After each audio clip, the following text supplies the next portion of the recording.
नमस्कार मित्रांनो, मोहक मराठी कथा या यूट्यूब चॅनलवर आपले मनपूर्वक स्वागत आहे। यात तुम्हाला नवनवीन कथा ऐकायला मिळतील। जर तुम्हाला मी सांगितलेल्या कथा आवडत असतील तर माझ्या कथांना लाईक आणि सबस्क्राईब करा आणि नवनवीन कथांचा आनंद घ्या। नमस्कार मित्रांनो, माझे नाव सुबोध आहे। आज मी तुम्हाला माझ्या कॉलेजच्या दिवसाची एक गोष्ट सांगणार आहे। मी नुकताच 10वी पास होऊन 11वीत ऍडमिशन केली होती। 10वीत मला चांगले पर्सेंटेज मिळाले होते। मी सायन्समध्ये ऍडमिशन घेतली होती। त्यासाठी मी जवळच एका मॅडमकडे ट्युशन क्लास लावले होते। त्या ट्युशन क्लासमध्ये 5 मुली आणि 2 मुले असे एकूण आम्ही 7 स्टुडंट होतो। आम्ही 5ही जण ट्युशनमध्ये खूप मस्ती करायचो। एक दिवस मॅडमने सांगितले की आपल्याला शनिवारी पिकनिकला जायचं आहे। आम्ही खूप खुश होतो कारण आम्हाला मजा करायला मिळणार होती। सगळी तयारी झाली होती, पण अचानक माझ्यासोबतचा मित्र ओमकार आणि त्याची बहीण जी आमच्या सोबत ट्युशनमध्ये होती त्यांचे पिकनिकला येणे कॅन्सल झाले कारण ओमकारच्या वडिलांची तब्येत अचानक खराब झाली। माझं तर डोकंच खराब झालं कारण सगळ्या बुकिंग झाल्या होत्या, त्या कॅन्सल करता येणार नव्हत्या आणि त्या कॅन्सल करता येणार नव्हत्या। मग आता उरलेल्या 4 मुली, मी आणि मॅडम एवढेच होतो। मला खूप बोर होत होते कारण मी एकटाच मुलगा होतो। घरापासून जवळजवळ 80-90 किलोमीटर दूरवर एका बीचवर आम्हाला जायचे होते। ठरल्याप्रमाणे इनोवा गाडी आली। त्याच्या मधल्या 3 सीटवर मॅडम आणि 2 मुली, मागच्या सीटवर मी आणि बाकीचे 2 मुली। दोन्ही मुलींना विंडो सीटवरच बसायचे होते, त्यामुळे मला जबरदस्ती त्या दोघींच्या मध्ये बसावे लागले। त्या दोघी माझ्यापेक्षा वयाने 2-3 वर्षे मोठ्या होत्या। आम्ही सगळे 11वीतच होतो, पण कदाचित त्या 1-2 वर्षे फेल झाल्या असाव्या। मी खूपच भोळा होतो। मला असं काहीच समजायचं नाही। त्या दोघी मुद्दामून मला चिकटून बसल्या होत्या। आपल्या मांड्या आणि खांद्यांनी त्या मला दोन्ही बाजूंनी दाबत होत्या। मला काही कळले नाही की त्यांना काय करायचे होते। माझ्याकडे बघून त्या हळूहळू हसायच्या आणि एकमेकींच्या डोळ्यात बघून काहीतरी इशारे करायच्या। तर मग 1-2 तासात आम्ही त्या जागी पोहोचलो। आम्हाला तिथे स्वयंपाक करायचा होता, त्यामुळे आमच्या प्रत्येकाकडे काही ना काही सामान होते। माझ्या हातात एक लाकडांचा गठ्ठा, दुसऱ्या हातात एक बादली होती। आम्हाला तिथे स्वयंपाक करायचा होता, त्यामुळे प्रत्येकाकडे काही ना काही सामान होते। माझ्या हाती लाकडांचा गठ्ठा होता, तर एका हातात बादली होती आणि एका हातात लाकडाचा गठ्ठा घेऊन मी चालत होतो, दुसऱ्या हातात बाल्टी घेऊन चालत होतो। चालता चालता पाहिले तर माझ्यासोबत चालणारी प्रज्ञा माझ्याकडे पाहून अचानक खिदळत हसायला लागली आणि धावत धावत समोर जाऊन मगाशी तिच्यासोबत बसलेली सोनम हिच्या कानात जाऊन काहीतरी ती पुटपटली। मग सोनम सुद्धा माझ्याकडे पाहून हसायला लागली। मी लगेच आपल्या हातचे सामान खाली ठेवले आणि स्वतःकडे एक वेळा पाहिले तर माझ्या पॅन्टची चेन उघडी होती आणि त्यातून माझी ब्लू कलरची अंडरवेअर बाहेर निघाली होती। मी लगेच चेन बंद करून माझ्या त्याला ऍडजस्ट केले। त्यांना हसताना पाहून मॅडम सोबत चालणाऱ्या 2 मुली मुस्कान आणि कोमल सुद्धा त्यांच्या जवळ आल्या आणि विचारू लागल्या काय झाले आणि माझ्या जवळ वळून पाहू लागल्या। त्या चौघींमध्ये मुस्कान सगळ्यात सुंदर होती आणि मलाही ती खूप आवडायची। तिच्या पाठोपाठ प्रज्ञा सुद्धा दिसायला आकर्षक होती। तिचा फिगर सुद्धा कडक होता, पण ती मुस्कान एवढी गोरी नव्हती। चालता चालता आम्ही समुद्राच्या बाजूला असणाऱ्या झाडांमध्ये एका आडोशात गेलो। मॅडमचा विचार होता सोबत मुली आहेत, त्यामुळे कपडे चेंज करायला थोडी गर्दी कमी असलेली जागा शोधावी लागेल। त्यानुसार मी अगदी आडोशाची जागा शोधली आणि तिथे सगळे सामान ठेवले। त्या जागेच्या आजूबाजूला कोणीच नव्हते आणि भोवताल झुडपे होती। तेवढ्यात मला टॉयलेटला जायचे होते, म्हणून मी त्यांच्यापासून थोडा दूर झुडपात लघवी करायला गेलो तर मला माझ्या शेजारीच असलेल्या झुडपात काहीतरी आवाज यायला लागला। पहिले मी घाबरलो। मला वाटले की एखादा जंगली प्राणी वगैरे तर नाही ना। मग मी निरखून पाहिले तर त्या झुडपामधून सोनम आणि प्रज्ञा बाहेर येत होते। प्रज्ञा मला बोलली, तुम्ही जेंट्स लोक बसून लघवी का करत नाही? मी जरा चमकलोच आणि घाबरून त्यांना विचारू लागलो, काय झालं तुम्हाला? काय दिसलं तुम्हाला? त्यावर प्रज्ञा सावटपणे हसत म्हणाली, अरे आम्हाला सगळं काही दिसलं। मी एकदम गोंधळलो होतो, काय बोलावे तेच कळत नव्हते। मुलींसोबत या विषयावर मी यापूर्वी कधीच बोललो नव्हतो। ही माझी असं काही बोलायची पहिलीच वेळ होती। मी त्यांना चाचपडतच विचारले, तुम्ही इथे काय करत होत्या? त्यावर प्रज्ञा म्हणाली, का बरं, फक्त तुलाच लागू शकते का, आम्हाला नाही का? थांब, मॅडमला जाऊन सांगते की तू आम्हाला टॉयलेट करताना पाहत होता म्हणून। मी एकदम घाबरलो आणि त्यांना गयाव्या करून म्हणू लागलो, अगं खरंच मी तुम्हाला पाहत नव्हतो, मला तर माहीतही नाही की तुम्ही इथे होत्या म्हणून। एवढ्यात मॅडमच्या ओरडण्याचा आवाज आला. त्यामुळे आम्ही बोलता बोलता सामान ठेवलेल्या जागी पोहोचलो. मग मॅडम म्हणाल्या, माझ्या कानावर येत आहे की काय सुरू होते म्हणून. आपण इथे पिकनिकसाठी आलोय, त्यामुळे मजा करा, मस्ती करा, धमाल करा आणि इथे जे काही घडतंय ते इथेच विसरा. उगाच काही इश्यू करू नका. इथल्या गोष्टी कुठे बाहेर जाऊन सांगू नका. सांगा, जर सगळे ऍग्री असाल तर लवकर सांगा, नाहीतर चला परत घरी. तेव्हा सगळे ओरडले, नाही मॅडम नाही, आम्ही रेडी आहोत. मॅडमचं सांगून झाल्यावर प्रज्ञानी मला सॉरी म्हटली आणि बोलली, अरे मी तुझी गंमत करत होती. आणि आता चावटपणे ती माझ्या कमरेला गुदगुल्या लावत होती आणि म्हणत होती, अरे हस ना, अरे हस ना. मग मी पण तिला गुदगुल्या करायला लागलो. ती हसता हसता खाली रेतीवर लोटपोट झाली आणि मी तिला गुदगुल्या करायला खाली बसलो. ती वाकली असता अचानक माझा एक हात तिच्या कमरेतून खाली गेला आणि दुसरा हात तिच्या छातीवर लागला. सगळेजण माझ्याकडे तोंड उघडून पाहत होते. मी हडबडून आपला हात आता बाहेर ओढून घेतला होता आणि म्हणालो, सॉरी, माझा हात चुकून तिकडे गेला. त्यावर सगळ्या हसत मला म्हणू लागल्या, अरे चल लबाडा, आम्ही तर तुला खूप सभ्य समजत होतो, पण तू पण चान्सवर डान्स करणारा निघाला ना. असे म्हणून ती उभी झाली आणि मग मी पण उठलो. पण प्रज्ञाला आता काहीतरी जाणवले होते. तिच्यात एक करंट संचारला होता. ती माझ्याकडे वेगळ्याच पद्धतीने पाहत होती आणि मगाशी घडलेल्या प्रकाराबद्दल सारखी सारखी बाकीच्या मुलींसोबत डिस्कस करत होती आणि त्या सगळ्या सुद्धा माझ्याकडे पाहून हसत होत्या. तिच्या तोंडून मी एक म्हण ऐकली होती जी फार वेळाने मला समजली. ती म्हणाली, आमच्याकडे असे म्हणतात, जर कोणी तुमच्या एका कानाला टच केले तर तो दुखत राहील किंवा सुजेल जोपर्यंत तीच व्यक्ती तुमच्या दुसऱ्या कानाला हात लावत नाही. तिचे बोलणे समजल्यावर मी जरा गोंधळलो होतो. तिच्या डोक्यात काय सुरू आहे पण कळत नव्हते. मग आम्ही तिथे रेतीवरच चोर पोलीस खेळायला लागलो. मी पोलीस होतो. स्टार्ट म्हटल्यावर मला चौघीपैकी एकाला पकडायचे होते. माझे पहिले टार्गेट सुरुवातीपासूनच मुस्कान होती, जी सगळ्यात गोरी आणि आकर्षक शरीराची होती. त्यानुसार मी तिला जाऊन घट्ट पकडले. तिचा टोल गेला आणि ती खाली पडली. त्यामुळे मी सुद्धा तिच्या अंगावर जाऊन पडलो, कारण रेतीत धावणे एवढे सोपे नसते. तिने काहीच ऑब्जेक्शन घेतले नाही, पण मला काही क्षणांसाठी खूप छान वाटले होते. मग मुस्कान पोलीस झाली होती. तिने धावून प्रज्ञाला पकडले. जेव्हा प्रज्ञाचा टर्न आला, तिचा टार्गेट मीच होतो. तिने मला धावून पकडले आणि मुद्दाम माझ्या पायात पाय टाकून खाली पाडले. मगाशी तिच्यासोबत जे चुकून झाले होते, आता ती ते माझ्यासोबत मुद्दाम करत होती. आता आम्ही रेतीवर लोळत होतो. तिच्या अशा वागण्याने माझ्या संपूर्ण शरीरात एक करंट संचारला होता. मला कळलेच नाही की माझ्यासोबत हे काय होत आहे, पण माझ्या त्या भागात कडकपणा जाणवायला लागला होता. प्रज्ञाचेही लक्ष तिथेच होते. तिने लगेच माझ्या पॅन्टवरून त्याच्यावर हात फिरवून घेतला आणि दाखवले की काहीच झाले नाही. मी स्वतःला खूप कंट्रोल केले आणि कसाबसा उभा झालो. पण माझे आणि मुस्कानचे एकमेकांना चोरून बघणे सुरूच होते. कदाचित आम्ही दोघेही एकमेकांना आवडायला लागलो होतो. तेवढ्यात मॅडमचा जोरजोरात ओरडण्याचा आवाज आला. तिथे गेल्यावर त्या अगदी रागाने आम्हा सगळ्यांकडे पाहत होत्या. अरे कुठे गायब झाल्या होत्या तुम्ही एवढ्या वेळाचे? जेवण बनवायचे आहे, मदत तर करा. जेवण बनवून मग आपल्याला बीचवर खेळायला सुद्धा जायचे आहे. त्यांचे बोलणे ऐकून आम्ही सगळे स्वयंपाक करण्यात त्यांना मदत करायला लागलो. स्वयंपाकाची तयारी होताच मॅडम म्हणाल्या, चला आता कुणीतरी पाणी घेऊन या. सुबोध, असं कर, तू जा, सोबत कुणाला तरी घेऊन जा. मॅडमनी म्हणताच प्रज्ञा म्हणाली, मॅडम मी जाते याच्यासोबत. मला तर मुस्कानला सोबत न्यायचे होते, पण प्रज्ञा मध्येच बोलली, त्यामुळे मला शांत बसावे लागले. पण मॅडम म्हणाल्या, प्रज्ञा तू थांब, मुस्कानला जाऊ दे. आता प्रज्ञाचा चेहरा बघण्यासारखा झाला होता. बहुतेक मॅडमला तिच्या आणि माझ्याबद्दल वेगळी शंका होती. मग मुस्कान माझ्यासोबत बादली घेऊन पाणी घ्यायला आली. मी मनातून खूप खुश होतो.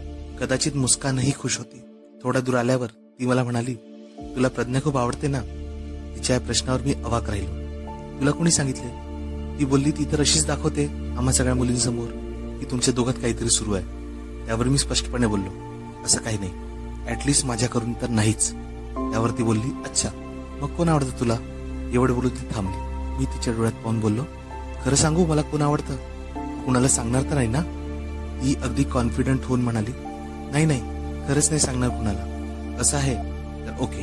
असे म्हणत मी तिच्याकडे पाहून एक स्माइल देत बोललो, खरं तर मी इथे तुझ्यासाठीच आलोय. जर तू येणार नसती तर मी आलो नसतो. त्यावर ती थोडी लाजत म्हणाली, चल काहीतरी काय, अरे मी मोठी आहे तुझ्यापेक्षा 2 वर्षांनी. त्यावर मी बोललो, अगं प्रेमाला वयाची मर्यादा थोडी असते. ते व्हायचं तेव्हा होऊन जातं ना. आपला कंट्रोल थोडी असतो ना प्रेमावर. लग्न करायचे असता वय बघितले जाते ना. त्यावर ती थोडी खोडकरपणे हसत मला म्हणाली, अच्छा बच्चू, म्हणजे प्रेम एकीसोबत आणि लग्न दुसरीसोबत करायचंय तुला? त्यावर मी बोललो, अगं तसं नाही ग, प्रत्येक प्रेम करणाऱ्याचं लग्न होतं असं थोडीच आहे. मी तुझ्यावर प्रेम करतो, माझी इच्छा आहे तुझ्यासोबत लग्न करायची, पण ते होईलच असे कुठे आहे ना, म्हणून असे बोललो मी. आणि असे म्हणत मी तिचा हात घट्ट पकडून तिला माझ्याजवळ ओढले आणि मिठीत घेतली. सुरुवातीला ती गोंधळली आणि घाबरून तिने दोन्ही हातांनी मला दूर लोटले, पण मी तिला परत एकदा आपल्या मिठीत ओढले आणि आपले ओठ तिच्या मानेवर टेकवले. तिच्या तोंडातून निघालेला एक सौम्य सुस्कारा मी ऐकला. तिच्या संपूर्ण शरीरात एक थरथर होत होती. मी आपले दोन्ही हात तिच्या केसातून पाठीकडे, पाठीतून कमरेकडे आणि तिथून परत खाली फिरवू लागलो. पण आता यावेळेस मात्र तिने मला दूर लोटले नव्हते. पण तेवढ्यात गाडीच्या हॉर्नचा आवाज आला आणि आम्ही एकदम दचकून एकमेकांपासून दूर झालो. आम्हाला लक्षात आलं की आम्ही पाणी घ्यायला आलो होतो. मग आम्ही पाणी घेतले आणि परत स्वयंपाकाच्या ठिकाणी यायला लागलो. आता आमच्या दोघांचे हात एकमेकांच्या हातात होते. मुस्कान थोडी इमोशनल झाल्यासारखी वाटत होती. तिच्या डोळ्याच्या कडा मला पाणवलेल्या वाटत होत्या, त्यामुळे मी पण थोडा इमोशनल झालो. पण सगळेजण दिसतात मुस्कानने डोळे पुसले आणि माझा चेहरा तर पडलेला दिसत होता. मला असे पाहताच मॅडम म्हणाल्या, अरे काय झालं तुला, तुझा चेहरा का पडला असा? त्यावर प्रज्ञामध्येच बोलली, मॅडम ही आपली सिरियस गर्ल आहे ना मुस्कान, तिनेच काहीतरी रागवले असेल याला. त्यावर मुस्कान प्रज्ञाकडे थोडी रागातच पाहत बोलली, असे काही नाही, मला माहित नाही काय झालं ते, आठवण येत असेल त्याला आपल्या घरची. मॅडम बोलल्या, फक्त 80-90 किलोमीटर तर दूर आलोय आपण आणि तुला घरची आठवण येते, कमाल आहे रे तुझी. आता सगळे माझ्यावर हसत होते. ते बघून मी मुस्कानवर चिडलो आणि तिला म्हणालो, काय ग, तुला दुसरा काही बहाणा नाही मिळाला मला सांगायचा काय? तू पण सगळे हसताय ना माझ्यावर. आता मुस्कान माझ्याकडे केविलवाणी पाहत होती आणि तिने हलकेच कानाला दोन्ही हात लावत मला सॉरी म्हटली आणि थोड्या वेळात स्वयंपाक तयार झाला. मॅडम म्हणाल्या, चला आता सगळे बीचवर जा, तोवर मी इथेच थांबते, तुमच्यापैकी 1-2 जण इकडे या, मग मी बीचवर जाईल.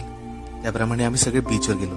बीचवर मस्त लाटा येत होत्या. आम्ही सगळे त्यात शिरलो आणि एकमेकांना पाण्याखाली पाडू लागलो. सगळे चिंब ओले झाले होते, त्यामुळे सगळ्यांचे कपडे संपूर्ण शरीराला चिकटले होते. त्यातून सगळ्या मुलींची फिगर अगदी स्पष्टपणे दिसत होती.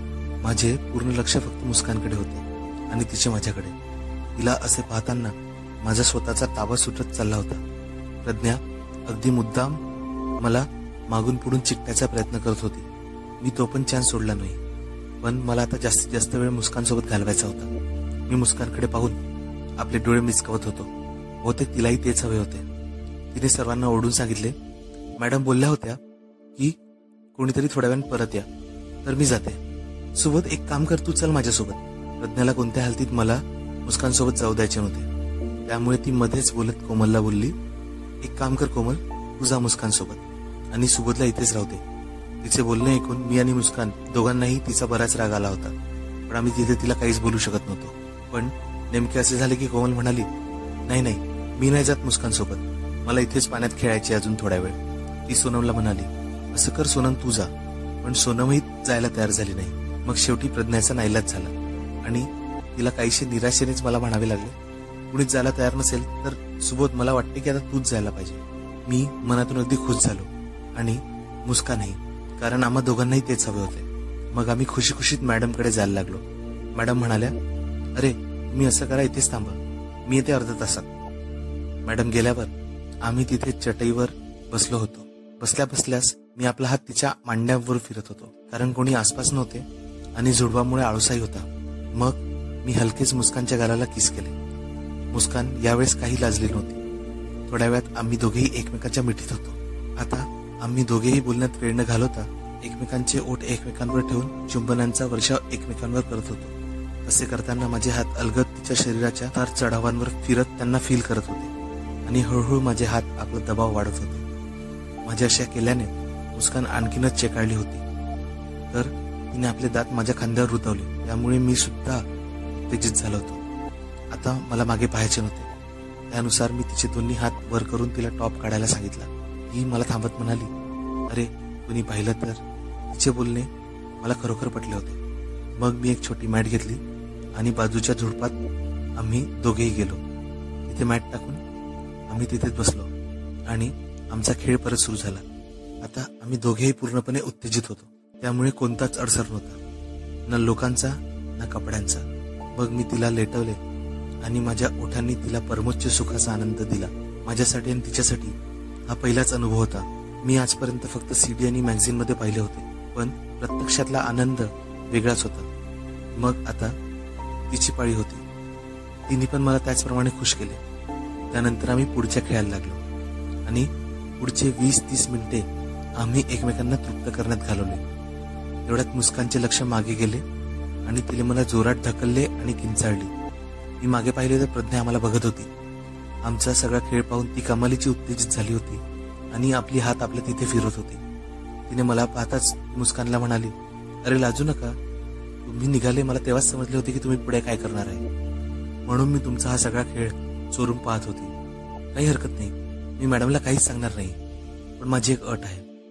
जसे सुबोधने तुला खुश केले तसे सुबोधला मलाही खुश करावे लागेल. मला तर लॉटरी लागल्यासारखे वाटत होते, पण मी आपली एक्साइटमेंट दाबून ठेवत बोललो, नाही, माझ्या मुस्कानवर प्रेम आहे, म्हणूनच मी या सगळ्यांसाठी तयार झालोय. मी तुझ्यासोबत असे काही नाही करू शकत प्रज्ञा. त्यावर प्रज्ञा म्हणाली की तू ठरव, कारण जर तू मला सुख दिले नाहीस तर मी मॅडमला सगळं सांगेल. तिचे बोलणे ऐकून मुस्कान खूप घाबरली आणि म्हणाली, अरे प्रज्ञा, प्लीज असं करू नको. त्यानंतर ती माझ्याकडे पाहून बोलली, हे बघ सुबोध, जे काही घडले आहे त्याची उगाच चर्चा नकोय मला. प्रज्ञा जसे म्हणते तसे तू कर, काहीच प्रॉब्लेम नाही. खरंच मला नाहीये काही प्रॉब्लेम. शेवटी हो नाही करत मी तयार झालो. मुस्कान परत स्वयंपाकाच्या ठिकाणी गेली आणि मी तिथे झुडपात चटईवर बसून होतो. माझ्याकडून होकार मिळताच प्रज्ञा माझ्यावर तुटून पडली आणि तिने माझ्या शरीरावर अक्षरशः चुंबनाचा वर्षाव केला, एवढा की तिच्या लाळेने माझे संपूर्ण शरीर ओले झाले होते. तिने माझ्या शरीराचा एकही भाग सोडला नाही आणि लगेच कपडे काढून तयार झाली. मला कपडे काढायची गरजच नव्हती, कारण की ऑलरेडी मी उघडाच होतो. मग काय, तिच्या या स्पर्शाने मी चेकाळलो होतो. ती मुस्कानपेक्षा पटाईत होती. तिच्या सगळ्या हालचालीमुळे मी खूप जास्त उत्तेजित झालो होतो. मग काय, मी पण तिच्यावर तुटून पडलो. जवळपास अर्धा तास मी प्रज्ञाला मजा दिली, किंवा असे म्हणा की प्रज्ञानेच मला खूप मजा दिली. या दोघींसोबत रंगलेल्या खेळामुळे मी अक्षरशः थकून चूर झालो होतो. मला काय करावे हे कळत नव्हते. मी कसे तरी स्वतःला सावरून स्वयंपाकाच्या ठिकाणी येऊन मॅटवर झोपून गेलो. सगळे आले तेव्हा त्यांनी मला विचारले, अरे याला काय झाले? तेव्हा मुस्कान बोलली, कदाचित त्याला बरे वाटत नाहीये. मग सगळे जेवायला बसले. मी जेवणही केले नाही, मी तसाच झोपलो होतो. आणि संध्याकाळी आम्ही मग तिथून परत आलो तेव्हा मुस्कान आणि प्रज्ञा माझ्यासोबत तिथेच मागे बसल्या होत्या. रस्त्यात येता येता पण त्यांनी मला कमी छेडले नाही. त्यांच्या हातांनी त्यांनी परत मला एक वेळा थंडी केली. तिथून आल्यानंतर मुस्कान आणि प्रज्ञाला वेळोवेळी मला वाटेल तेव्हा किंवा त्यांना वाटेल तेव्हा मी त्यांना सुख देत होतो आणि सुख घेत होतो. तर मित्रांनो, माझी स्टोरी तुम्हाला कशी वाटली हे कमेंट्स करून नक्की सांगा. आणि अशाच गोष्टी ऐकत राहण्यासाठी मोहक मराठी कथा या चॅनलला लाईक, शेअर आणि सबस्क्राईब करा ही विनंती. धन्यवाद.